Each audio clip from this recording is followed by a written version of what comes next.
마음으로 기도하면서 고린도전서 보도록 하겠습니다. 보시기 전에 또 한번 정리를 하겠습니다. 저희들이 본 것이 1차, 2차 때 쓰여있던 갈라디아서, 데살로니가 전서, 데살로니가 후서까지 봤습니다.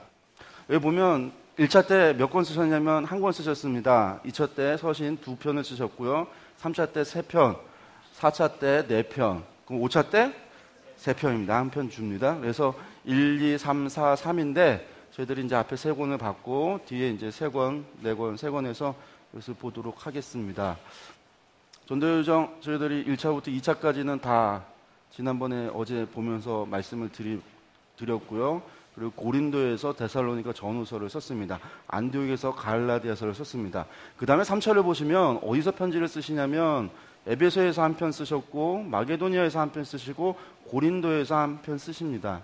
그리고 이제 로마 4차에서 로마에서 4편을 쓰시고 5차를 보시면 빌립보, 그러니까 여기도 이제 크게 보면 마게도니아죠. 마게도니아의 빌립보에서 한 편 쓰시고 고린도에서 한 편 쓰시고 로마에서 한 편 쓰십니다. 전체로 보면 바울 선생님께서 서신서를 썼을 때 주로 어디서 쓰셨냐면 고린도에서 쓰시고 에베소에서 쓰시고 로마서에서 많이 쓰셨습니다. 그러니까 바울 선생님께서 전도 여정 가운데 가장 오래 있었던 장소들이 에베소, 고린도, 로마였습니다. 그러니까 오래 있으실 때 편지를 쓰셨습니다. 그래서 요 세 도시만 알아도, 그리고 그때 쓰셨던 편지들만 좀 알아도 바울 서신의 대부분의 서신서들이 어디서 쓰여졌는지 그런 것들 저희들이 이제 또 알 수 있습니다. 3차 전도 여정 가운데 저희들이 보시면 한번 3차 전도 여정을 한번 살펴보고 저희가 들어갔으면 좋겠는데요.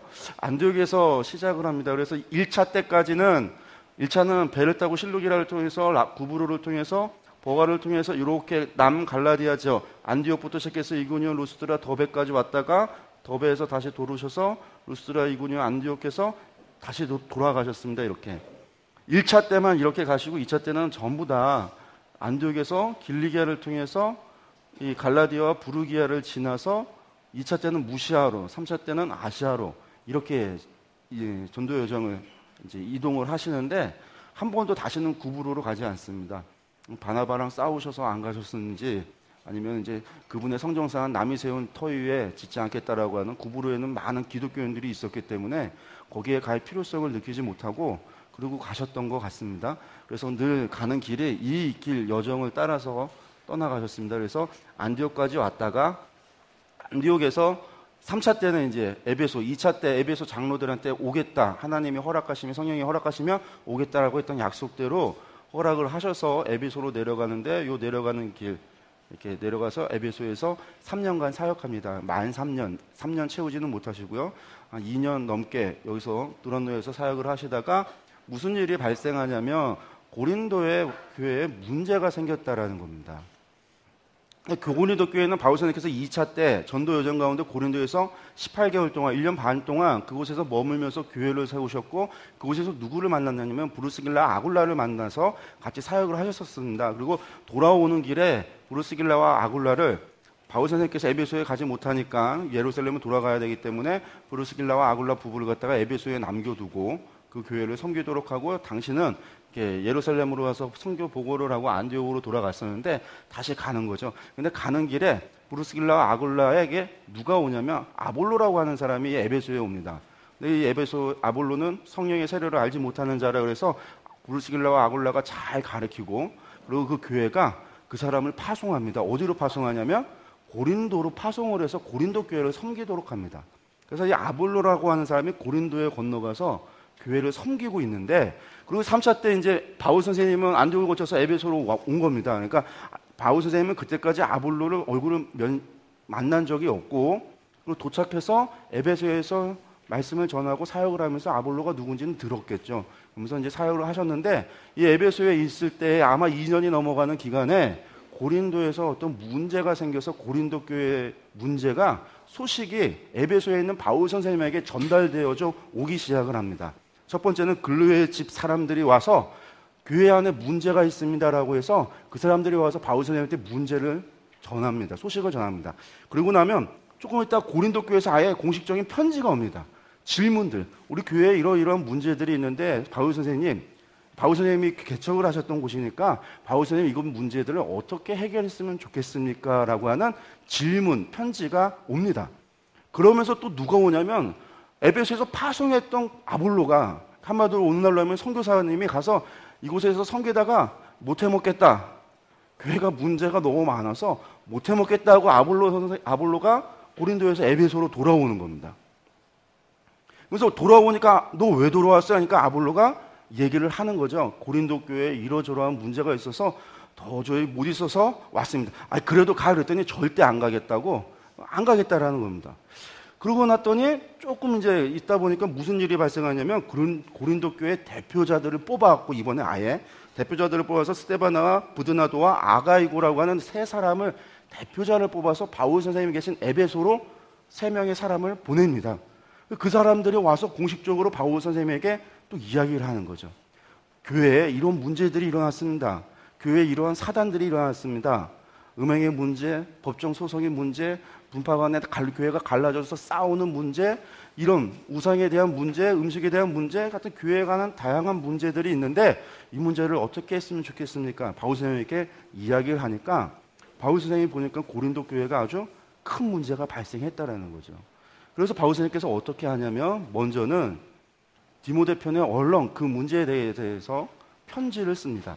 그래서 그 편지를 써서 먼저는 크게 봤더니 소식이 온 거는 네 가지의 소식이었습니다. 첫 번째는 글루의 집 사람들한테 소식이 왔고, 두 번째는 고린도 교회 질문 편지가 왔고, 세 번째는 아볼로가 와서 소식을 전했고, 네 번째는 고린도 교회 대표자들이 와서 소식을 전했습니다. 이렇게 4명이 왔는데 이 질문을 봤더니 결국은 글루의 집 사람들이 전했던 문제, 첫 번째 소식과 공식적인 고린도 교회에서 보냈던 편지에 담겨있는 고린도 교회의 문제들, 이게 이제 다 공통점이었습니다. 그래서 이 2가지 문제를 대해서 상세하게 쓰셔갖고 이렇게 교회 이런 문제들을 이렇게 해결하라고 해서 편지를 써서 디모데편에 보내게 됩니다. 그러니까 디모데는 여기서 고린도로 가려니까 가장 빠른 편이 배를 타고 가니까 배를 타고 고린도 교회를 갑니다. 그래서 그 편지를 갖다가 전해줍니다. 여기 보시면 에베소서 3년간 사역 1번, 2번에 보면 디모데를 통해 고린도 전서를 보내. 이때 보낸 편지가 고린도 전서입니다. 그러니까 저희들이 갖고 계신 이제 고린도 전서를 보는데 고린도 전서는 무엇에 대한 편지냐면 아주 구체적인 문제에 대한 답이었습니다. 글로의 집사람들이 보낸 문제와 공식적으로 교회에서 질문했던 그 질문들에 대한 대답이 고린도 전서라고 하는 편지입니다.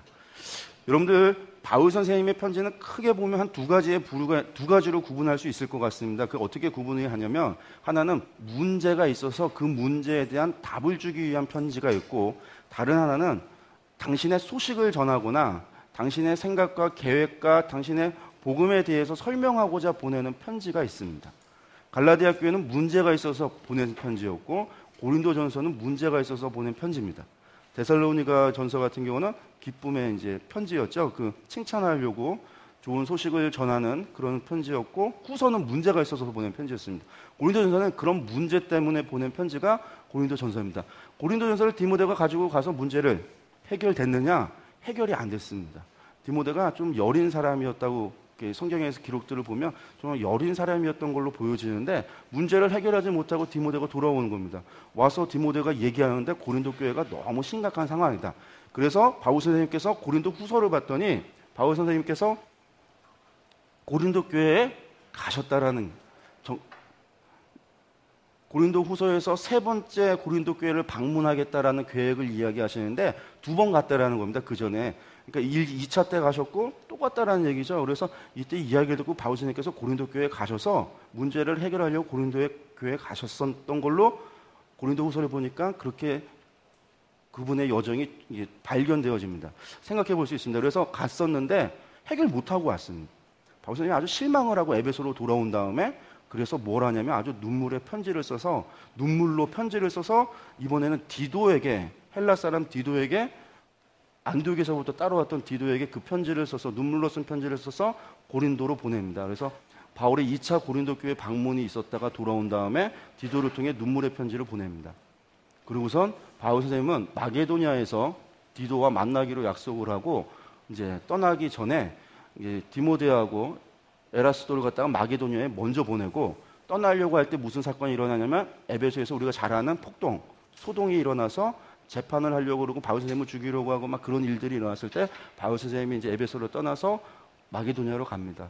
이제 거기를 보면 만나지 못해서 자신이 마게도냐로 올 때 다 죽게 돼서 왔다라고, 너무나 힘들고 어려운 상황에서 왔다고, 도착했다고 이야기하는데, 여기서 기다리는데 안 오다가 결국 이제 나중에 디도가 빌립보에서 나타나죠. 마게도에서 바울 선생님을 만나게 됩니다. 그래서 만나고 났더니 하는 얘기가, 야, 나 소식이 없어서 너무 걱정했는데 디도가 와서 하는 얘기가 해결됐습니다라는 겁니다.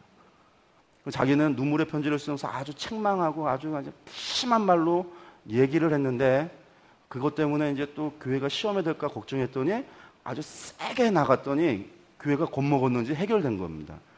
그래서 그때 이제 그럼 내가 고린도 교회 갈게 그랬더니 디도가 올 필요 없다고 그런 얘기를 합니다. 그래서 바울 선생님이 그럼 디도의 편에 다시금 편지를 쓰는데, 첫 번째 편지는 내가 지난번에 너희를 방문하려고 했다가 이래서 지금 디도를 먼저 보냈었고, 그리고 디도를 기다리다가 이렇게 기쁨의 소식을 듣게 되었다.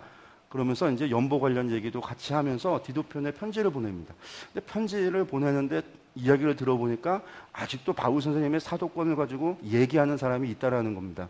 열 받으니까 거기서 이제 바울 선생님께서 좀 과격한 언어를 사용해서 말을 했는데 그걸 그대로 받아 적었는지, 그래서 고린도 후서 뒤쪽에는 좀 언어가, 과격한 언어가 나오는데, 교회에 대해, 왜? 좀 세게 얘기하면 고린도 교회가 들으니까. 디도도 또 사람이 좀 해결사 같은 기질이 있습니다. 그래서 어려운 곳, 힘든 곳에는 바울 선생님께서 디도를 보내고, 힘들지 않은 곳, 그런 곳은 디모데를 보냅니다.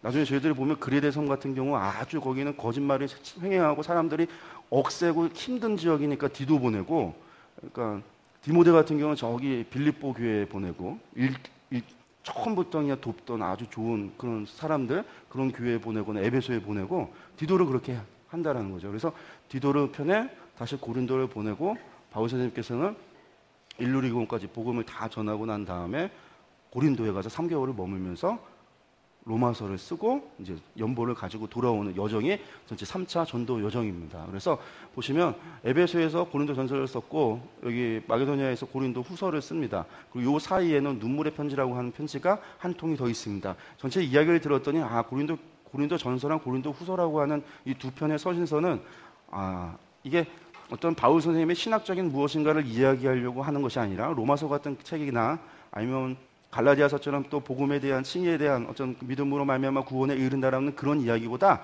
아주 구체적인 교회에서의 실생활에 대한 문제, 실제적인 문제를 가지고 그 문제를 해결하고자 답을 주었던 서신서가 고린도 전서와 고린도 후서구나 라고 하는 것을 여러분들이 염두에 두고 보게 되면, 바울 선생님께서 그런 실제적인 문제에 대해서 뭐라고 얘기하셔야 될까요?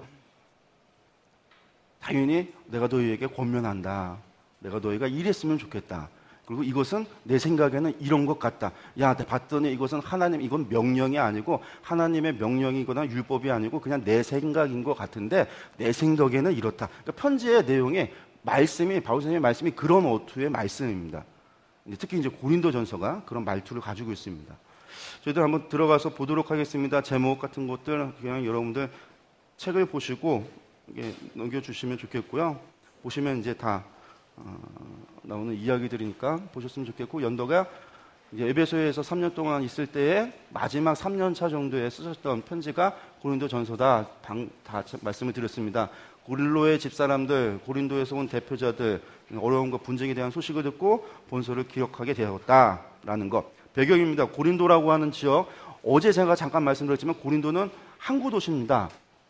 그리고 아가야의 수도입니다. 그러니까 아가야가 그리스 지역을 아가야라고 그러는데, 보통 그리스 지역이 아가야니까 거기에 수도는 아테네라고 생각하는 경우가 있는데, 아테네가 아니라 고린도가 수도입니다. 원래는 과거에 고대 도시가 있었다가 다 붕괴되고 망했다가 줄리어스 시저가 다시금 그곳의 중요성을, 군사적, 교통의 어떤 중요성을 알고 다시 재건을 한 다음에는 아가야의 수도로서 고린도 교회가 그런 이제 역할을 하게 되고, 그때 말씀드렸다시피 항구가 2개가 있고 그 항구 2개를 운영을 하면서 아주 번영했던 곳이 고린도라고 하는 곳입니다. 그러니까 항구가 있다 그러면 뭐가 있다고 그랬습니까? 또 신전이 있다고 그랬습니다. 그리고 고린도 교회는 또 그 아프로디테 신전이 있어서 아주 여사제들이 많았고 성전 창기가 활발했고, 그러니까 항구는, 오늘날에도 항구는 좀 음란한 그런 것들이 있습니다. 선원들이 오랜 동안 배를 타고 있다가 돌아오면 그래서 항구 주변에는 음주 가무가 발달되고 그런 문화들이 발달되는 게 항구 주변이죠. 그러니까 오늘날에도 마찬가지인데 과거에도 그랬다라는 겁니다. 그래서 고린도가 그런 특성을 가지고 있었기 때문에 당연히 어떤 문제가 발생할까요? 우상과 관련된 문제가 발생하고 또 뭐가 아니냐? 음행과 관련된 문제가 발생합니다. 그러니까 여러분들 바벨론 포로 후기 이후에 우상과 관련된 문제가 이스라엘 사람들에게 없었습니다. 왜? 여호와가 하나님인 줄 알았으니까. 근데 신약에 와서 서신서를 보니까 음행과 관련된 문제가 발생하는데 어디서 발생하냐면 이방인들 가운데서 발생하는 겁니다. 그러니까 이방인 기독교인들에게서 발생하기 시작을 하는 겁니다. 그러니까 유대인 기독교인들은 여전히 회당의 문제, 율법의 문제가 그들의 문제였다며 개종하고 돌아왔던 이방인 그리스도인들, 특별히 이방인 그리스도인들이 예전에 과거에 있었던 습성들, 어떤 문화들, 그러니까 그들이 커가면서 당연스럽게 뭐 성년식을 치르고 결혼을 하게 되면 그 사회 그 문화 안에서 그들이 갖고 있었던 종교에서 행하던 일들을 교회에 나오면서도 참여하게 되기도 하고 가족 행사에 참여하기도 하고 아니면 그 습성대로 참여하는 일들이 있기 때문에 이 이방인 기독교인들이 가지고 있었던 문제가 이때부터 또 그런 문제들이 발생하는 겁니다. 우상의 문제, 또 간음의 문제, 음행의 문제 그런 것들이. 그래서 이제 바울 서신 속에서 그런 것들이 나타납니다. 그런 것들 좀 보셨으면 좋겠습니다.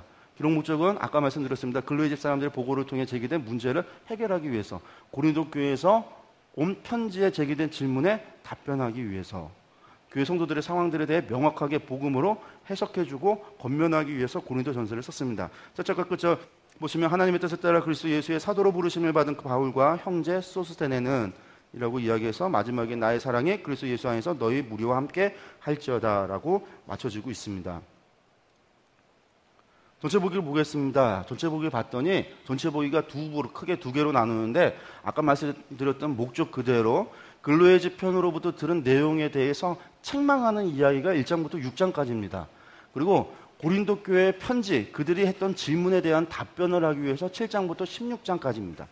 그러니까 고린도전서는 16장으로 되어져 있는데 앞에 전반 6장은 근로의 집 사람들이 들어왔던 소식을 가지고 그런 일들에 대해서 책망하는 거였고 두 번째 뒤에 부분은 질문에 대해서 답한다라는 겁니다. 그러니까 우리가 고린도 전서하면 기억나는 건 딱 두 장 있습니다. 고린도전서 13장 그리고 고린도전서 15장 사랑장과 부활장 그죠? 그리고 뭐 하나 더 얘기한다면 12장 13장 12장에서 은사장 뭐 이렇게 정도 아는데 그것들이 고린도 교회가 궁금한 문제가 있어서 그것에 대해서 질문했던 거에 대한 답이라는 겁니다. 대답.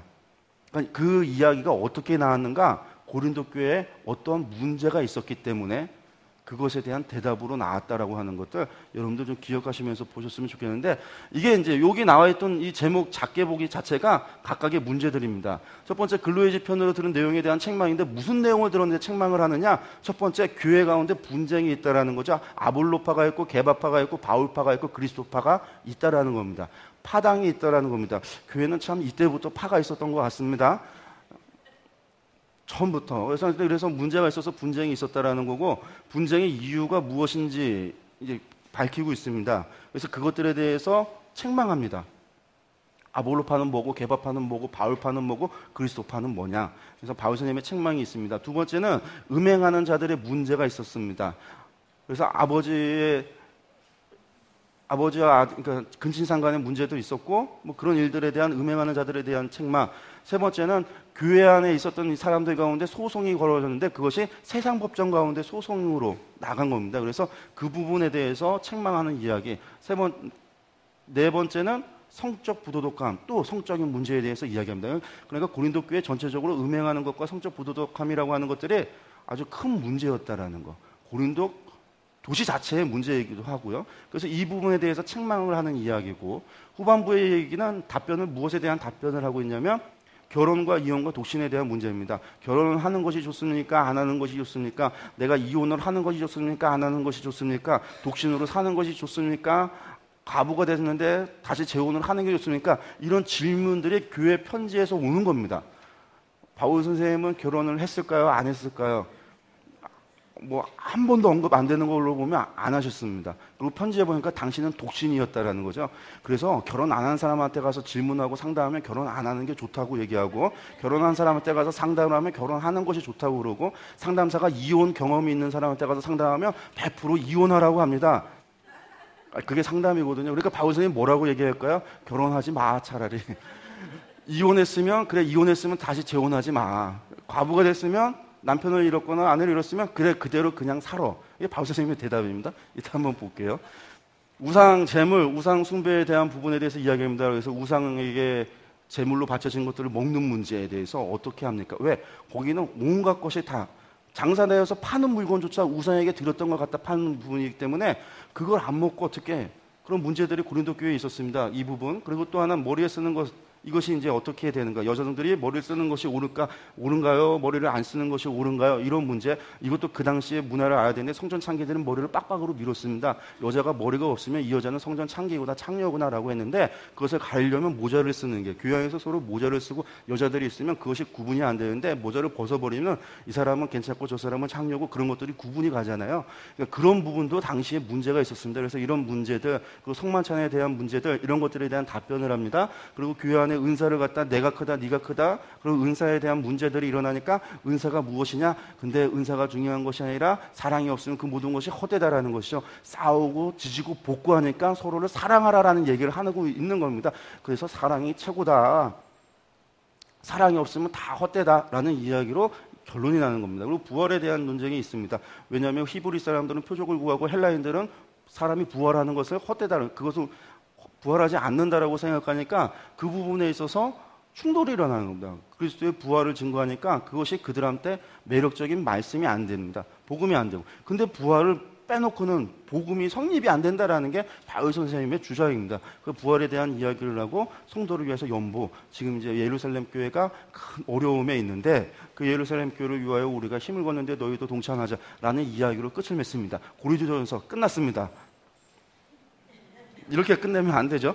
우리가 말씀을 잠깐 몇 개 이제 좀 살펴보면서 진짜 그러는가 좀 보도록 하겠습니다. 고린도전서 읽겠습니다. 내 형제들아, 근로의 지편으로 너희에 대한 말이 내게 들리니 곧 너희 가운데 분쟁이 있다는 것이라. 내가 이것을 말하거니와 너희가 각각 이르되 나는 바울에게, 나는 아볼로에게, 나는 게바에게, 나는 그리스도에게 속한 자라 한다는 것이니, 그리스도께서 어찌 나뉘었느냐? 바울이 너희를 위하여 십자가에 못 박혔으며 바울의 이름으로 너희가 세례를 받았느냐? 나는 그리스도와 가이오 외에 너희 중에 아무에게도 내가 세례를 베풀지 아니한 것을 감사하노니. 그러니까 교회 안에 분쟁이 일어났는데, 그러니까 사람을 갖다가 좋아하는 거죠. 나는 아볼로파요, 나는 게바파요. 게바는 베드로를 말합니다. 그래서 나는 아볼로라고 하는 사람은 말을 잘했다고 합니다. 그래서 아볼로, 말 잘하는 아볼로를 나는 좋아.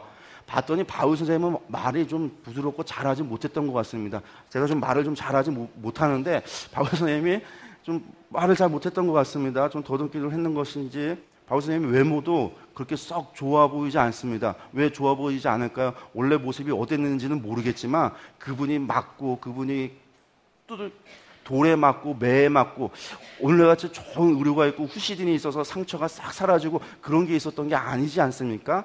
온몸에 상처가 터지고 깨지고 있었으면 그대로 돌에 맞고 40에 가면 태장을 5번을 맞고, 그분이 옥에 갇히기도 여러 번 갇히고 바다에 빠져서 일주일 동안은 바다에서 둥둥 떠나 있으면 온몸이 부풀어 오르고, 하여튼 그런 경험들이 그분에게 온몸에 상처로 있었을 그분의 모습은 과연 그 부분이 존귀한 모습이었을까? 그리고 과연 이 부분이 당신의 겉모습을 치장하고 사람들 앞에 권위적인 모습을 하고 그런 거에 신경 쓰셨을까?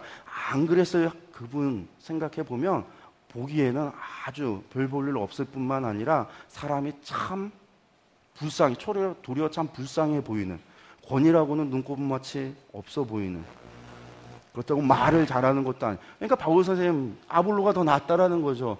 봤더니 또 베드로는 제자라, 사도의 사도 중에 또 뭐 수제자라 그렇게 생각하니까 또 베드로, 나는 베드로에게라, 나는 그리스도에 속한 자라. 이건 뭔 판지는 모르겠는데 지들은 또 그리스도에게 속했다고 해서 또 나서서 싸우고 다투고 있는 겁니다.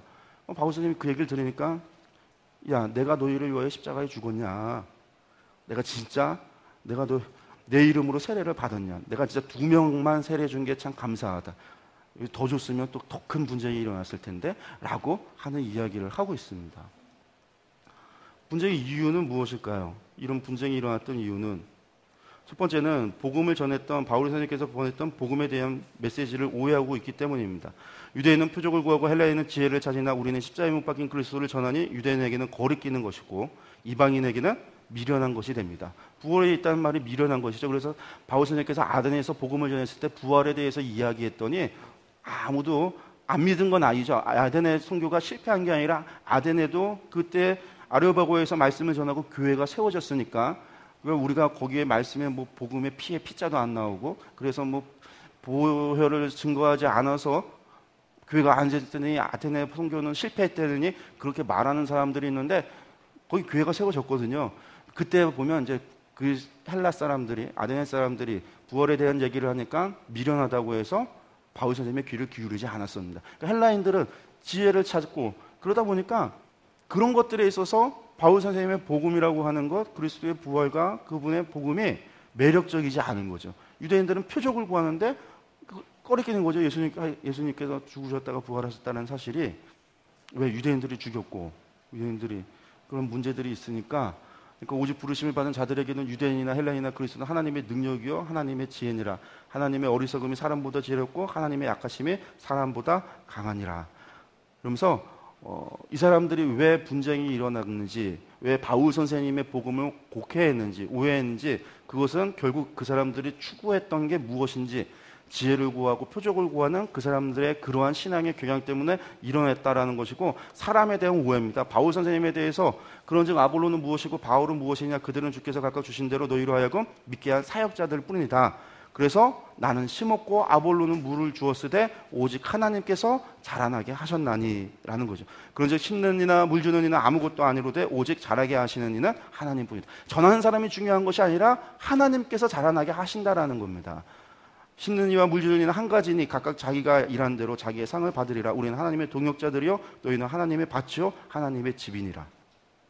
그러니까 사람이 지도자 보고 따라가지 말고 사람 보고 따라가지 말고 하나님의 말씀에 순종하라는 것이 바울 선생님의 이야기입니다. 나중에 보면 고린도후서에 보면 바울 선생님께서 내가 마게도냐를 들렸다가 고린도에 갈 거다라고 얘기했는데 안 오시고 제자만 보내거든요. 디도를 보내니까 사람들이 하는 얘기가 바울은 온다고 했다가 안 온다고 하고 사람이 이랬다 저랬다 해서 자신이 신용이 없다고 해서 그걸 가지고 또 바울 선생님을 물어 뜯는 사람이 있었습니다. 그러니까 바울 선생님이 그때 또 열받으시는 거죠. 바울 선생님도 성정이 있으셔서 복음에 있어서는 바울 선생님도 비느하스처럼 화날 때 분노하실 수 있었습니다. 하나님의 복음을 가지고 분노할 때 분노할 수 있어야 됩니다. 하나님 분노하실 땐 하나님의 선지자들도 분노했습니다. 하나님의 그 마음을 아는 자들은 하나님을 대신하여 분노하기도 했습니다. 그런 자들을 향하여 하나님은 너희가 내 마음을 시원케 했다라는 것이 하나님의 말씀이기도 합니다. 그냥 조용히 하고 입 막고 입 다물고 있는 것이 다가 아니라는 것이죠. 그리고 바울 사역에 대해서 오해하는 사람들이 있습니다. 그래서 이제 바울 선생님께서 하시는 이야기, 내가 너희를 부끄럽게 하려고 이것을 쓰는 것이 아니라 오직 너희를 내 사랑하는 자녀같이 권하려 하는 것이라. 그리스도 안에서 일만 스승이 있으되 아버지는 많지 아니하니 그리스도 예수 안에서 내가 복음으로써 너희를 낳았음이라. 그러므로 내가 너희에게 권하노니 너희는 나를 본받는 자가 되라. 이로 말미암아 내가 주 안에서 내 사랑하고 신실한 아들 디모데를 어떻게 한다고요? 너희에게 보내었으니 그가 너희로 하여금 그리스도 예수 안에서 나의 행사고 내가 각 교회에게 가르치는 것을 생각나게 하리라. 이게 지금 이제 보낸다고 하면서 고린도전서를 가지고 디모데가 가는 겁니다. 그러니까 디모데 보내니까 너희가 잘 접대하고 잘 선결했더니 근데 디모데도 또 거기서 아주 그 분쟁 속에서 힘들었는지 그냥 바로 돌아와서 바울 선생님 해결이 안 됐습니다. 너무 힘들었습니다. 하여튼 뭐 그랬는지는 가서 물어보시고요. 하늘나라 가셔서 웃자고 하는 얘기인데 반응이 없으시네요. 예, 그런 일들. 그리고 음행하는 자들이 있었습니다. 징계로 구원하라. 뭐라고 하냐면 너희 중에 심지어 음행에 있다함을 들으니 이방인 중에서도 없는 것인데 누가 그 아버지의 아내를 취하였다 하는도다. 교회 안에 이런 일이 있었던 겁니다. 아버지 아내를 어머니를 취했다라는 거죠. 그리하고도 너희가 오히려 교만하여져서 어찌하여 통한이 여기지 아니하고 그 일 행한 자를 너희 중에서 쫓아내지 아니하는 것. 교회가 그것을 보고서도 가만히 있었다라는 겁니다.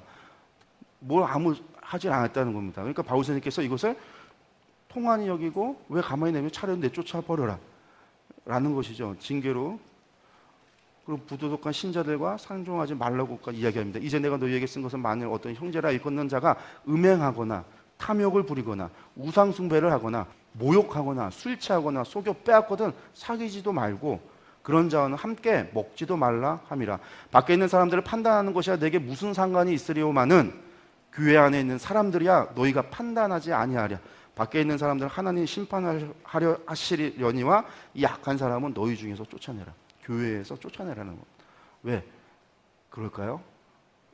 그런 사람들로 인해서 교회가 어떻게 되냐면 분쟁이 일어나고 그런 나쁜 영향이라고 하는 죄라고 하는 것은 전염성이 많아서 누군가가 그런 짓을 하면 나도 그거 하고 싶어지는 게 죄라고 하는 것이고 죄의 본성이거든요. 꼭 나쁜 거 보면 따라하고 싶어지는, 애들도 나쁜 거 보면 따라하고 싶어지는, 그래서 가르치지 않아도 욕도 가서 빨리 배워오고 가서 나쁜 것도 거짓말하는 것도 본능적으로 빨리 배워오고 나쁜 것을 배워온다는 겁니다. 그러니까 교회 안에서 그런 것들은 악은 제거하라라고 바울 선생님께서 이야기하십니다. 또 보니까 세상 법정에서 소송이 일어났습니다. 어떤 소송이 일어났는지는 모르겠지만 바울 선생님의 얘기는 통탄을 하는 것이죠. 야, 누가 다른 이와 더불어 다툼이 있는데 구태여 불의한 자들 앞에서 세상 법정에서 고발하고 성도 앞에서 하지 아니하냐.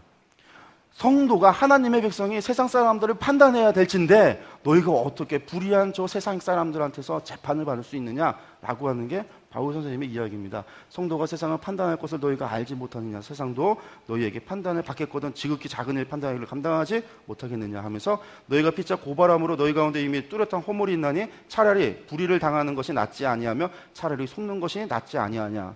너희는 불의를 행하고 속이는구나. 그는 너희 형제로다. 그래서 소송한 거에 대해서 또 책망합니다. 그 성적 부도덕함에 대해서 다시금 이제 또 이야기합니다. 어떻게 이야기하시냐면 너희는 그리스도의 몸이 너희 몸이 그리스도의 지체인 줄 알지 못하느냐. 내가 그리스도의 지체를 가지고 창녀의 지체를 만들겠느냐. 결코 그럴 수 없다. 여기서 나오는 이야기입니다. 그래서 너희 몸은 너희가 하나님께로 받은 바 너희 가운데 계신 성령의 조인 줄을 알지 못하느냐. 너희는 너희 자신의 것이 아니다. 그러니까 이 이야기는 뭐죠? 성령의 조인 줄을 알지 못하느냐. 음행을 피하라라고 하는 것이고 내 몸을 뭐 하라는 거죠? 악으로부터 죄로부터 지키라라는 겁니다. 하나님이 머물러 계신 전인데 그리스도의 몸인데 그것을 지키라고 하는 겁니다. 여러분들 죄로부터 지키고 악으로부터 지키고 더러운 것으로부터 지키고 음행으로부터 지킨다라고 하는 것. 그래서 거룩을 지킨다라고 하는 건 무엇인가요? 거룩하게 살아가라는 얘기입니다. 거룩하게 살아가기 위해서는 믿음으로 거룩하게 살아가야 되는데 나는 믿습니다 하면 되는 게 아니라 내 삶의 모든 문제와 선택의 문제에서 어떻게 해야 되냐면 말씀에 따라 순종함으로 살아가야 거룩을 지키는 겁니다. 그것이 그리스도를 경외하는 자의 삶의 모습이라고 잠언전도 우리 아가서 욥기 말씀 지혜서를 통해서도 봤을 뿐만 아니라 신명기의 말씀을 통해서 역사기의 말씀을 통해서 구약의 모든 말씀을 통해서 이미 봤습니다. 우리 어제 바울 서신에서도 바울 선생님이 똑같이 그런 얘기하는 것을 봤습니다.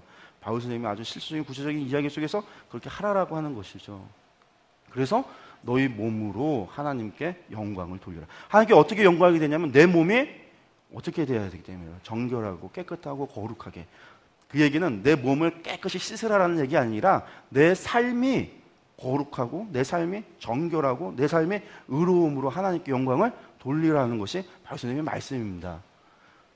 그래서 근로의 지편에서 왔던 이야기들에 대해서 책망하는 일이 끝나고 나면 교회에 대한 답변을 합니다. 교회에 왔던 문제, 결혼에 대해서 어떻게 하면 좋겠습니까? 하니까 쓴 문제에 대하여 내가 말하겠다. 교회 편지에 썼던 문제에 대해서 내가 말하면 남자가 여자를 가까이 아니함이 좋다.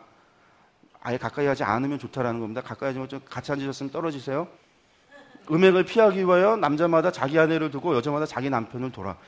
좋으나 떨어져 있는 것이 가까이 안 하는 게 좋지만 음행을 피하려면 남자와 결혼을 해라라는 이야기죠. 그러나 내가 이 말을 하면 허락이요 명령은 아니다. 아까 제가 이제 말씀을 드렸죠. 이제 내 생각인데 명령은 아니고 허락하는 거니까 결혼해도 된다라는 허락이니까 이제 그러라. 나는 모든 사람이 나와 같기를 원한다. 모든 사람이 결혼을 안 했으면 좋겠다라는 얘기입니다. 독신이시니까 나아가기를 원한다. 그러나 각각 하나님께 받은 자기의 은사가 있으니 이 사람은 이러하고 저 사람은 저러한다. 어떤 사람은 독신의 사명을 받은 사람은 독신으로 살아가지만 아니 너희는 독신으로 안 돼. 넌 결혼해야 돼. 하나님이 한 사람은 결혼해야 된다는 겁니다. 왜 그러냐면 절제할 수 없으면 결혼하는 것이 정욕이 불같이 타는 것보다 나으니까. 죄를 짓는 것보다 차라리 결혼하는 게 낫다라는 얘기입니다. 바울 선생님의 얘기죠. 독신자의 이야기입니다. 아마 결혼하신 분은 결혼하면 좋은 점에 대해서 실컷 얘기하시겠죠.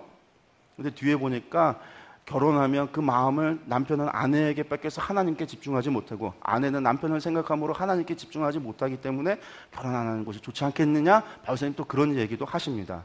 이혼에 대해서도 이야기합니다. 이혼에 대해서 먼저는 모세율법대로 이혼하지 말라라는 겁니다.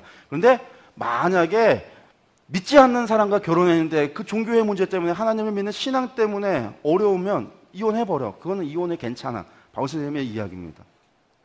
근데 그것이 아닌 이유에서는 결코 갈라서지도 말고 아내를 버리지 말라라고 이야기하십니다. 그래서 하나님이 부르신 그대로 지내라고 합니다. 오직 주께서 각 사람에게 나눠주신 대로 하나님이 각 사람을 부르신 그대로 행하라. 내가 교회에게 이같이 명하겠다. 하나님이 부르셨다는 건 이 사람은 이렇게 저 사람은 저렇게 그 이야기 아까 말씀드렸던 그런 이야기입니다. 뒤에 이야기도 말씀 보시면 그런 이야기들이 쭉 나오고요. 우상에게 한 것은 저희들이 이제 그 먹는 문제에 대한 이야기입니다. 저희들 잘 아는 이야기죠. 재물 먹는 일에 대해 우리가 우상은 세상에 아무것도 아니며 또한 하나님 한 분밖에 없는 줄 아느라. 우상에게 했던 것이 중요한 것이 아니라 베드로에게 하나님께서 환상 보였을 때 하나님께서 창조하시고 만드신 것을 네가 더럽다고 하겠느냐 했던 것과 동일한 말씀이고 우상이라는 것은 아무것도 아니다라고 이야기하지만 뭐 때문에 그러냐면 먹든지 안 먹든지 그것은 자유인데 믿음이 약한 자들에게 걸려 넘어지게 하는 것이 되지 않도록 조심하라 라는 겁니다. 교회를 위해서 그렇게 하라라는 겁니다. 그래서 형제가 실족하게 한다면 나는 영원히 고기 먹지 않을 거야. 당신은 이렇게 하겠다라고 하는 말씀을 전합니다. 그러면서 결론은 뭐냐면 모든 것을 하나님의 영광을 위해서 해라. 그래서 나는 너희가 먹든지 마시든지 무엇을 하든지 다 하나님의 영광을 위해서 하라. 이건 명령이죠.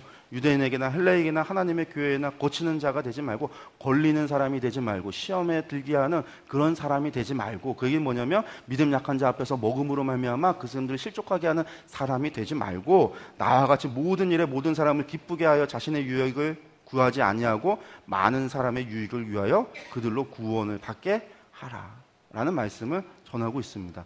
넘어가고 나면 머리 쓰는 것의 문제인데 아까 말씀드린 거 그냥 그 정도로 아시고 말씀을 좀 보시고요. 성령의 은사들이 있습니다. 성령의 은사를 사용하는 원칙들에 대한 것들 이런 부분들 쭉 나오는데 이런 것들 다 저희들 아는 이야기죠. 각 사람에게 성령이 행하사 그의 뜻대로 각 사람에게 나누자. 은사는요 내가 받고 싶어서 이 은사 주세요 해서 받는 게 아닙니다.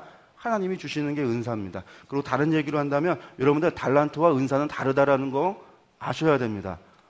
여러분들 달란트는 뭐냐면 우리에게는 재능이라고 하는 것은 천부적으로 날 때부터 태어난 사람이 있습니다. 날 때부터 어떤 것이 재능이 있는 사람이 있고 재능이 없는 사람이 있습니다. 후천적으로 내가 재능을 개발한 사람도 있습니다. 그런데 그 재능은 그건 은사가 아닙니다. 왜냐하면 여러분들 내가 머리가 똑똑한 사람입니다. 하나님께서 주신 탤런트가 있어서 내가 그것을 개발해서 아주 머리가 똑똑해서 사기를 열심히 쳤다고 그러면 하나님이 주신 은사로다가 사기쳤다라고 얘기하시면 그것은 하나님께서 사기치도록 하셨다라는 얘기거든요. 그게 아니라는 겁니다. 달란트는 달란트고 재능은 재능이고 그것은 달란트일 뿐이고 은사라고 하는 것은 무엇이냐면 그 달란트를 가지고 하나님께서 내가 그것을 쓰시겠다 하면 하나님이 그것을 쓰실 때 그것이 하나님의 은사가 되는 겁니다. 하나님이 사용하시면. 그러니까 저는 음치입니다. 저는 음을 잘 모릅니다. 이게 무슨 음인지도 모르고 노래도 잘 못 부르고 저는 음치입니다. 음치인데 제가 고등학교 때 성가대를 했습니다. 성가대 총무까지 했습니다. 하나님은 저의 음치인 저의 그런 실력을 하나님이 찬양하는데 하나님이 쓰신 거죠. 그러면 저는 찬양의 은사가 있는 건가요? 있는 건가요? 찬양의 은사가 있는 겁니다. 그거는. 찬양의 은사라고 하는 것이 우리가 생각하는 아주 노래를 잘하는 사람 그거는 우리들의 생각이고 세상의 기준이고 하나님께서는 그게 아니라 하나님이 쓰시면 그것이 은사인 거예요. 하나님이 쓰지 않으면 그건 자기 재능인 것 뿐이고요. 그러니까 우리의 재능을 하나님이 쓰도록 우리가 하나님께 내어드리고 하나님이 선택하도록 할 때에 하나님이 그것을 쓰시면 그것이 은사가 된다는 겁니다. 모세는 말을 잘 하지 못하는 사람이었습니다. 나는 말에 언변이 뛰어나지 못합니다. 하지만 모세가 바로 앞에 섰을 때는 말하지 못할 때 그가 말을 아주 유려하게 말을 해서 바로에게 이야기한 것이 아니라 그는 그냥 말 못하는 상태에서 말을 하지만 하나님이 그의 말을 은사로 썼기 때문에 그의 말이 권위가 있는 것이고 그의 말이 지도자로서 모든 사람들이 귀 기울여 듣는 그런 말이 되어졌다라는 겁니다. 그러니까 이것은 우리가 생각하는 그런 기준에서 생각하면 안 됩니다. 그러면 평생 나는 내가 잘하는 것만 뭐 하냐면 하나님 주신 은사라고 난 그거 하나님께 바친다고 합니다. 근데 하나님은 그거 말고 딴 것이 쓰실 수도 있다라는 거죠. 딴 거를 가지고 쓰실 수도 있다라는 겁니다. 그게 은사라는 거예요. 하나님이 뜻대로 그 결정은 내가 결정하는 게 아니라 하나님이 결정합니다. 그래서 하나님께 은사를 구하라고 기도하는 것이 아니라 하나님께 사명, 제가 감당해야 될 사명이 무엇인가를 질문하고 기도하고 구하고 그리고 그 사명에 내가 순종할 때 하나님은 우리 안에 있는 재능이 보잘것없는 재능이 되었던 아주 우리가 잘하고 갈고 닦았던 재능이 되었던 하나님은 그것을 하나님께서 쓰시는 겁니다. 그렇다고 그때 그것은 하나님께서 정말로 하시는 일인 겁니다. 그래서 은사라고 하는 건 하나님께서 하신다라고 하는 거, 하나님께서 우리에게 당신의 뜻으로 당신께서 결정하신다라는 겁니다. 근데 그 은사라고 하는 것이 결국은 사람의 자신의 자랑이 되어버리거나 그렇게 되어지면 분쟁이 일어나는 거죠. 결국 사랑으로 무엇을 위해 사용되어지냐면 각각의 지체와 사명을 따라서 교회라고 하는 것이 모든 사람이 모여서 지체가 되어져서 교회라고 하는 것이 당시에 교회라고 하는 것은 건물이 아니라 사람들의 모임이었는데 그 모임이 무형의 모임, 교회 사람들의 모임이 그냥 그것이 교회였는데 그것을 위해서 서로가 섬기고 교회가 재구실을 하기 위해서는 각자의 맡아 있는 사명을 따라 그 일을 감당해야 되고 순종함으로 감당할 때 그것이 이루어지는 건데 그것은 섬김을 통해서 이루어지는데 그것은 결국 사랑이 없으면 안 된다라는 겁니다. 한마디로 말해서 무엇인가를 갖다가 뭉치고 버무려서 해야 되는데 거기에 이 뭉치는 작용을 하는 것은 결국 사랑이라는 겁니다. 사랑이 없으면 가루처럼 흩어질 수밖에 없다라고 하는 거. 그게 이제 사랑입니다. 그래서 사랑이 없으면 다 울리는 꽹과리에 불과한 것이고 아무것도 아니다. 그래서 믿음, 소망, 사랑 중에 제일은 사랑이라 라는 것으로 이야기를 합니다. 그럼 방언과 예언은 특별히 고린도 교회가 가지고 있었던 문제인데 방언보다 차라리 예언이 더 낫다라고 바울 선생님이 하도 질문을 하니까 그 부분에 대해서 그렇게 교통 정리를 합니다. 왜? 예언은 교회를 덕을 세우는 부분이기 때문에 그렇게 이야기를 합니다. 그러고 나면 부활에 대한 질문을 합니다. 근데 그리스도에 대한 부활 이제 대한 이야기들을 쭉 하는데 부활이 왜 있느냐? 부활이 우리가 부활이 없다고 한다면 우리가 지금까지 전하고 하고 있는 모든 것이 수고가 헛된 것이 아니냐? 이게 바울 선생님의 이야기고, 부활은 이미 예수님께서 베드로에게 보였고 12사도에게 보였고 500 형제들에게 보여서 그 예수님의 부활을 보았던 이미 보았던 사람들이 있고 증인들이 있고 그리고 나도 하나님으로 믿고 예수 그리스도의 부활을 보았고 그런 증인들이 있어서 부활이라고 하는 것은 있었다라고 그것에 대해서 그렇게 증명하고 이야기하면서 부활에 대한 이야기들을 쭉 하는데 거기에서 이제 여러분들이 같이 말씀을 이후에 보시면 좋을 것 같습니다. 그리고 마지막에 성도를 위한 영보를 이야기하면서 예루살렘을 위한 복음에 대해서 이야기합니다. 이 시대가 되어지면 이맘때가 되어지면 어떻게 되어지는 거냐면 예루살렘 교회가 더 이상 교회로서 기능을 하지 못합니다. 12사도는 이미 다 예루살렘 교회를 떠났고 장로 요한만이 교회를 지키고 있었고 우리가 알다시피 헬라파 기독교인들 헬라파 그리스도인들이 부유했던 사람들인데 그 사람들도 1차 헤롯 박해 때 떠나갔고 스데반 박해 때 떠나갔고 그리고 유대인 기독교인들도 헤롯 박해를 통하면서 그리고 글로데우스 항제 때 일어났던 대기근의 때에 이 사람들이 어려움을 겪고 교회를 다 떠나고 나면 교회에 남아있는 사람이 얼마 남아있지 않을 뿐만 아니라 팔레스타인 지역에 그러니까 이 가나안 예루살렘 그 지역에 대기근이 일어나서 사람들이 먹고 사는 문제가 너무 힘들어진 사람들이 굶어 죽는 사람이 허다한 그런 시대였습니다. 그러니까 교회가 어렵다 보니까 성도들이 모교회를 생각해서 돕자라고 하는 게 바울 선생님의 이야기죠. 왜? 당신은 예루살렘에서 어린 시절을 10세부터 보냈을 뿐만 아니라 자기 안에 뭐가 있냐면 자신도 유대인이고 이 유대인들에 대한 안타까움이 또 한쪽 자리에 차지하고 있는 거죠. 그래서 로마서를 보면 그들을 향한 염려, 그들이 하나님을 결국은 그리스도를 버리고 다시금 율법으로 돌아가는 그거에 대한 염려와 안타까움에 대해서 그분이 쓰고 있는 글을 보면 그것 때문에 당신이 연보를 구하는 겁니다. 근데 알고 보면 여러분들 그 연보 구해서 그 사람들 살리려고 갔다가 거기서 어떻게 되는 거냐면 잡히고 매맞고 찢어 죽일 것만 사람들이 그를 찢어 죽이려고 달려들어서 바울 선생님을 치고 때리고 하는 일들을 경험하는 게 예루살렘 교회에서의 경험입니다. 근데 바울 선생님은 그런 마음. 그래서 연보에 대해서 걱정을 하면서 뭐라고 얘기하냐면, 야, 기쁜 마음으로 내라. 이제 연보를 내는 원칙이 있습니다. 즐거운 마음으로, 자원하는 마음으로. 억지로 내지 마라. 주님께 헌금 내면서. 그러니까 성도를 돕는데 사랑하는 마음으로 내라. 억지로 내는 건 내봐야 헛되고 헛될 뿐인 거죠. 그래서 예전에 모세 하나님께서 성막 지을 때도 어떻게 해요? 자원하는 마음으로, 즐거운 마음으로 하나님께 헌물하라고 그랬습니다. 거기에 집에서 다투면서 이거 내야 돼 말아야 돼 그런 생각 가지고 하는 거 내지 말라고. 성막을 지을 때도 그런 이야기를 하는 걸 보는데, 연보를 거둘 때 그렇게 거둬라라고 이야기하고, 마지막에 이제 깨어 믿음에 굳게 서서 남자답게 강건하라. 너의 모든 일을 사랑으로 행하라. 마지막까지 사랑으로 행하라라고 하면서 권면의 끝인사를 합니다. 고린도전서 넘어가고 고린도 후서를 보겠습니다. 고린도 후서를 보시면, 고린도 후서는 아까 얘기한 것 이제 그 내용들 기억하시면 됩니다. 어디서 썼냐면 마게도냐에서 썼습니다. 디도를 보내고 나서 소식이 오지 않아서 걱정하는 가운데 디도가 왔고, 디도가 와서 하는 이야기는 고린도 교회의 문제가 대부분 해결되어졌습니다라는 이야기인데, 그렇지만 그럼에도 불구하고 여전히 조금 아직도 바울 선생님에 대해서 헐뜯는 사람들, 사도로서 못하다라고 하는 사람들, 바울 선생님이 온다고 하고 안 온다고 하고 말을 이랬다 저랬다 하는 사람이라고 해서 비방하는 사람들이 아직 좀 남아 있습니다라는 이야기를 듣고 바울 서전을 썼습니다. 넘어가고요. 전체 보기 바로 들어가겠습니다. 그래서 고린도 후서를 보면 1장부터 13장까지인데, 이야기를 보면 바울 선생님 당신의 사역에 대해서 쭉 설명합니다.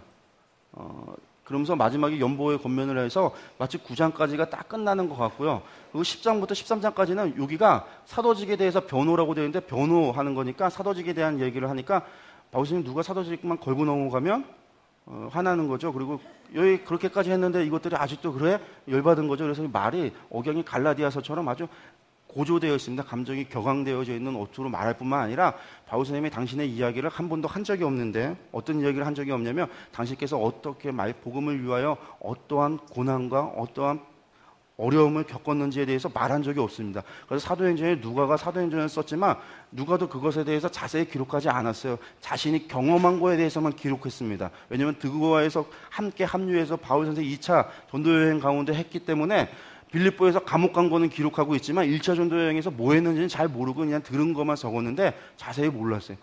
바울 선생님이 아마 그런 거에 대해서 자랑하실 분도 아니고 얘기를 안 했나 본데, 하도 열받으니까 여기서 처음 한번 얘기 꺼냅니다.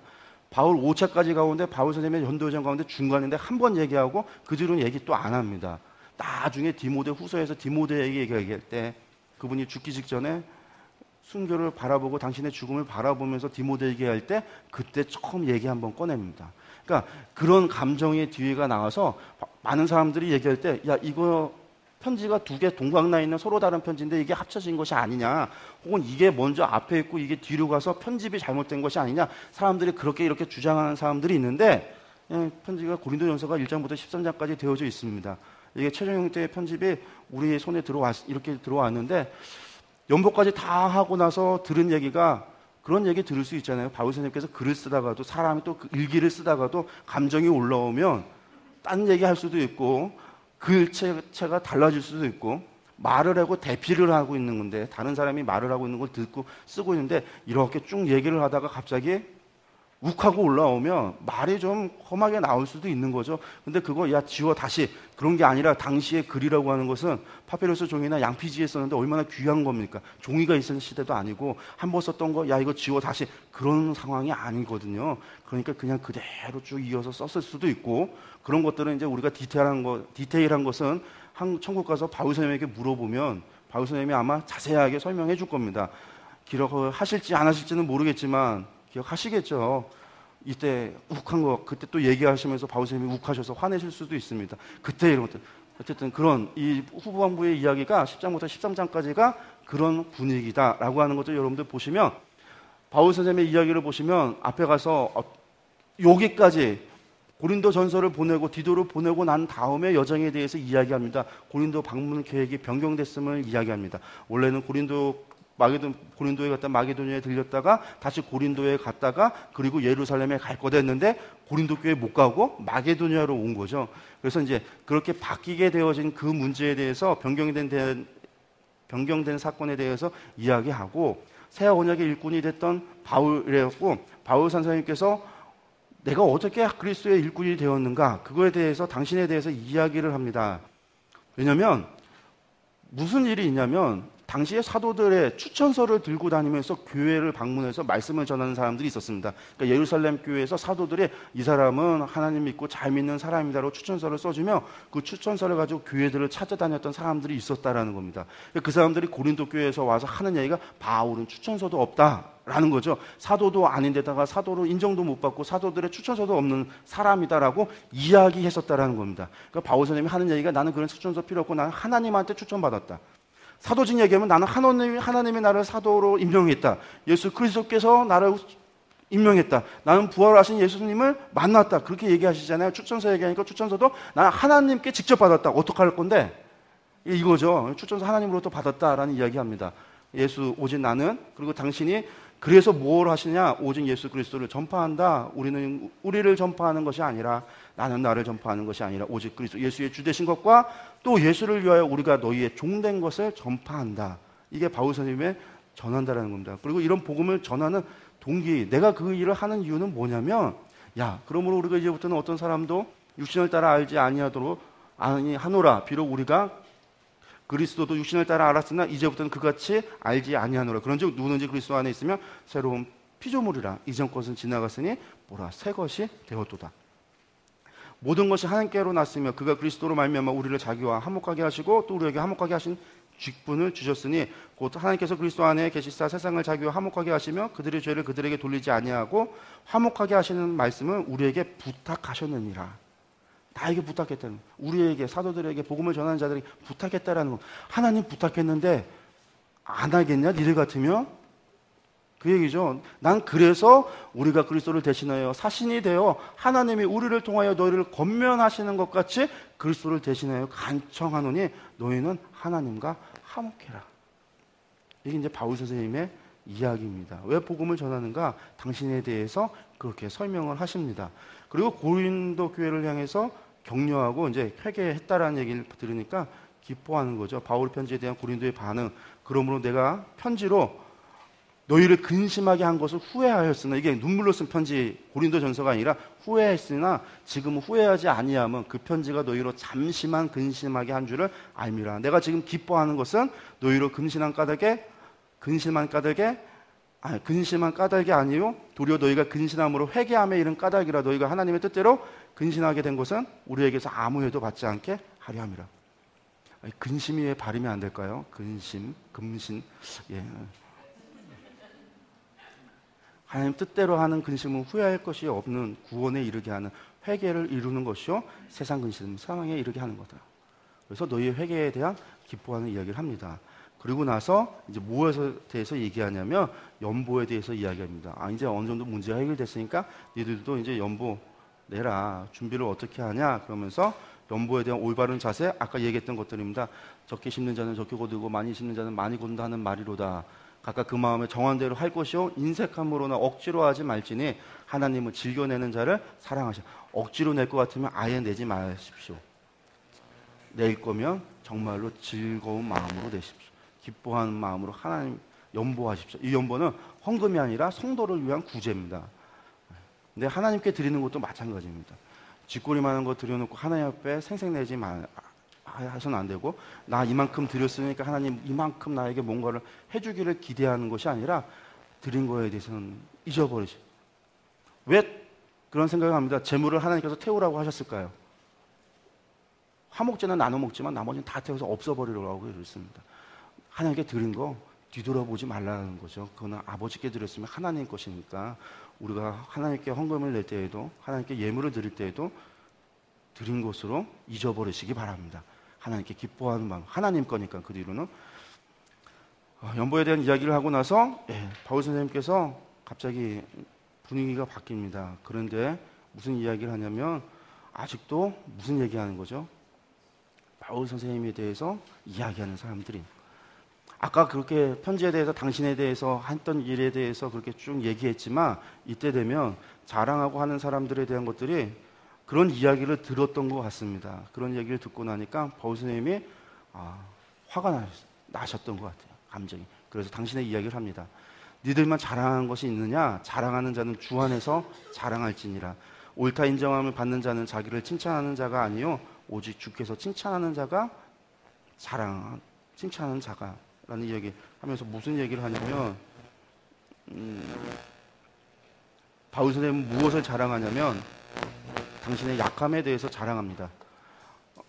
어제도 말씀을 나누면서 우리가 봤었지만 바울 선생님은 우리의 자랑과 다른 거죠. 당신은 약함에 대해서 자랑합니다. 그러면서 하시는 얘기가 이겁니다. 야, 그들이 히브리인이냐? 나도 그러하며, 그들이 이스라엘인이냐? 나도 그러하며, 그들이 아브라함의 후손이냐? 나도 그러하며, 그들이 그리스도의 일꾼이냐? 이 정신없는 말을 하거니와 나는 더욱 그러하다. 내가 수고를 넘치도록 하고 옥에 갇히기도 더 많이 하고 매도 수없이 맞고 여러 번 죽을 뻔하였으니 무엇을 위해서? 복음을 위해서 그리스도의 일꾼으로서 이 일을 감당했다라는 겁니다. 유대인에게 40에 하나마나 감한배를 5번 맞았으며 3번 태장으로 맞고 1번 돌에 맞고 3번 파선하고 일주일을 깊은 바다에서 지냈으며 여러 번 여행하면서 강의 위험과 강도의 위험과 동족의 위험과 이방인의 위험과 시내의 위험과 광야의 위험과 바다의 위험과 거짓 형제 중의 위험을 당하고 또 수고하며 애쓰고 여러 번 자지 못하고 줄이며 목마르고 여러 번 굶고 춥고 헐벗었노라. 이의 일은 고사하고 아직도 날마다 내 속에 눌리는 일이 있으니 곧 모든 교회를 위하여 염려하는 것이라. 누가 약하면 내가 약하지 아니하며 누가 실족하게 되면 내가 애타지 아니하더냐. 내가 부득불 자랑할진대. 내가 자랑 안 하는데 내가 이런 이야기 듣고 가만히 있을 수 없어. 부득불 자랑할진대 나는 내가 약한 것을 자랑하겠다. 이게 바울 선생님의 고백입니다. 여러분들 이 고백이 40에 하나 감한배를 5번 맞았습니다. 40에 하나 39대를 맞았다는 거죠. 몽둥이로다가 학교에서 회초리 맞는 게 아니라 어마어마한 무시한 큰 몽둥이로 등짝을 갖다 두들겨 맞는다. 뼈가 으스러지고 부러지는 일들이 빈번하게 되고 이거 맞고 사람이 죽기도 하는데 바울 선생님이 5번 맞았답니다. 언제요? 바울 선생님이 지금 3차밖에 오지 않았고 3차 여정 가운데서도 지금 2년 지났을 때입니다. 전도여정 1차 1년, 2차 2년, 3차 3년 가운데 2년이 지났으니까 약 전도여정 시작하고 5년밖에 되지 않은 기간 동안의 일입니다. 여러분들 3번 태장을 또 맞았습니다. 태장도 맞았다라는 겁니다. 그리고 1번 돌에도 맞았습니다. 언제 어디서 맞았습니까? 루스드라에서 맞았습니다. BCD 안디옥과 이고니온에서 몇 100km 이상 떨어진 곳에서 그들이 바울을 죽이려고 바울 선생님을 죽이려고 쫓아갔던 사람들이 돌을 던져서 맞았던 겁니다. 온몸이 피멍이 들고 깨지고 부서지고 그런 끔찍한 몸을 가졌지만 그분이 그런 몸으로 그 다음날 더베까지 가서 복음을 전할 수 있었던 이유는 뭐 때문일까요? 그 마음에 눌리는 것이 있어 교회를 향한 염려 때문이었습니다. 복음을 전하고 그 더베에서 그냥 파울로스 산맥을 넘어가면 당신의 고향인 길리기아 다소로 갈 수 있는데 근데 그분이 더베에서 돌켜 다시 당신이 돌맞았던 루스드라로 가고 당신을 죽이려고 했던 사람들이 사는 이고니온으로 가고 그리고 비시디아 안디옥까지 가는 이유는 그 마음에 당신이 복음을 전했던 교회 나를 죽이려고 왔었던 그놈들이 나만 죽이고 내버려 뒀을까? 아니 내가 가르쳤던 내가 복음을 전해서 돌아와서 그리스도를 믿기로 이제 시작했던 그 사람들 그 연약한 그 사람들 그들에게는 핍박하지 않을까? 그들을 괴롭히진 않을까? 그들도 잡아 죽이려고 하는 것은 아닐까? 그 염려 때문에 그 만신창이 된 몸을 가지고 그 더베에서 다시금 어디로 가냐? 루스드라로 가고 이고니온으로 가고 피시디아 안디옥으로 갑니다. 그럼 그 길이 쉬웠냐? 지금같이 대로가 있나? 아니요. 산길인 겁니다. 산맥을 헤매는 겁니다. 여러분들 그 길을 가니까 얼마나 위험하냐면 가다가 강도의 위험도 있고 강의 위험도 있습니다. 여러분들 산길에 계곡을 넘어가다 갑자기 소나기로 되면 하늘 위에서부터 물이 휩쓸려 내려오면 사람이 휩쓸려서 쓰러져 계곡에서 죽는 일도 빈번하게 발생합니다. 오늘날에도 계곡에서 물놀이 하다가 갑자기 들이닥친 소나기에 사람이 죽는 경우도 있습니다. 강을 만나면 다리가 있는 것이 아닙니다. 사람들이 어떻게 강을 건너면 옷을 벗어서 머리에 이고선 그 강을 갖다가 걸어갑니다. 계곡을 물을 걸어갑니다. 근데 걸어갔다가 비 맞거나 혹은 걸어갔다가 자기 몸을 따뜻하게 데피지 못하면 저체온증에 의해서 벌벌 떨다가 사람이 죽을 수도 있습니다.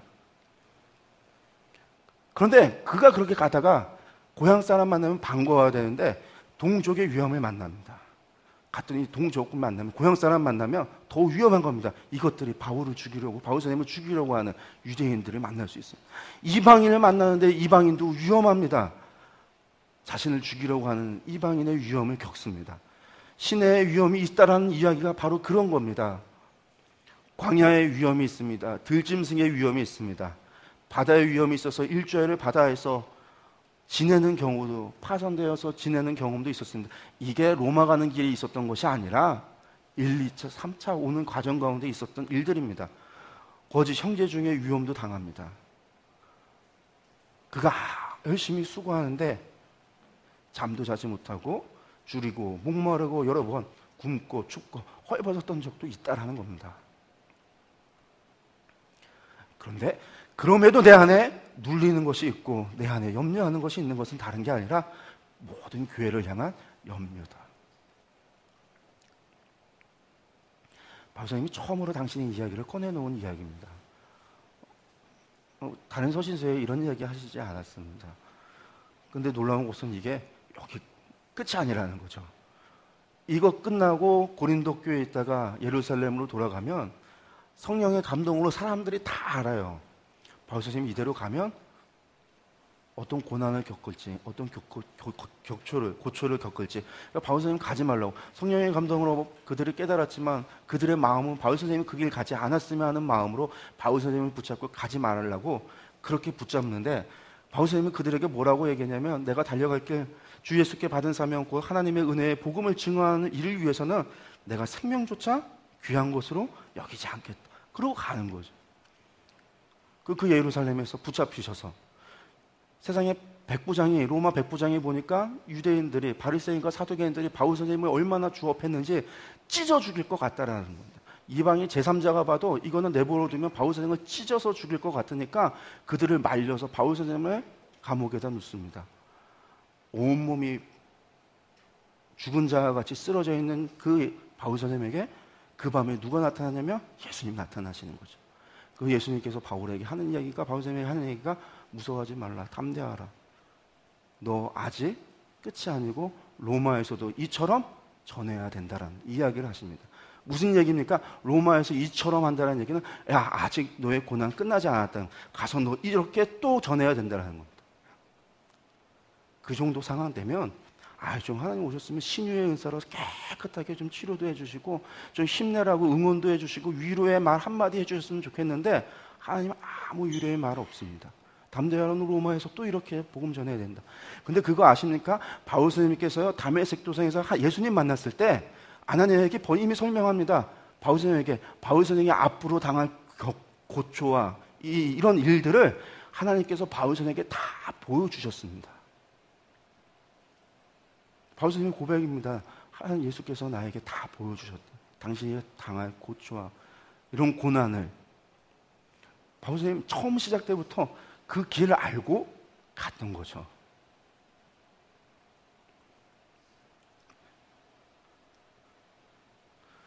그러면서도 바울 선생님 끝까지 나에게 자랑할 것은 아무것도 없더라. 내 약한 것을 자랑하겠다. 이 바울 선생님의 고백이었습니다.